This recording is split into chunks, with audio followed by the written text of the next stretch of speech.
So I grew up in the UK, and up until I moved to the States about 11 years ago, I didn't know one end of a horse from the other, really.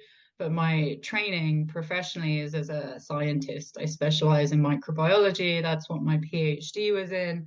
And I moved over to the States to be a scientist, a research scientist. And then I was a college professor, um, performing scientific research. And when I moved out to New Mexico, I took up trail riding, and I didn't realize that the place that I took up trail riding was a little bit more uh, intense.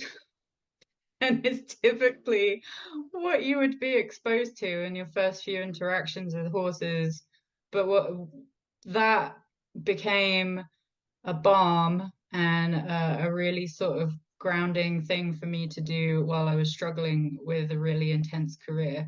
And ultimately, I left that career, did a couple of other things, and ended up working with horses. So my small business is in my small business focuses on helping horses feel physically and mentally comfortable through body work and conditioning programs, things like that. And what I found is, even from the sort of beginning of my relationship with horses, which was very sort of dark night of the soul, hero's journey type thing, really tapping into the medicine of it to begin with, was always supported with my interest in science.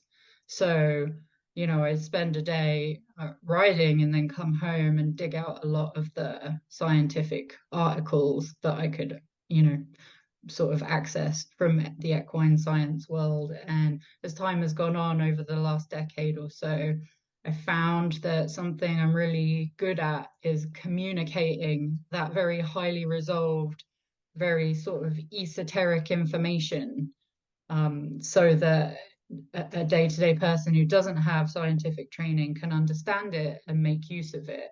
And that's really something that I'm very passionate about, because I think that science should be available to everybody.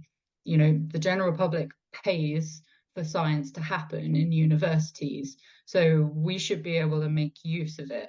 And if that's a skill that I can sort of offer for people, that's great, because it makes me really happy to do it.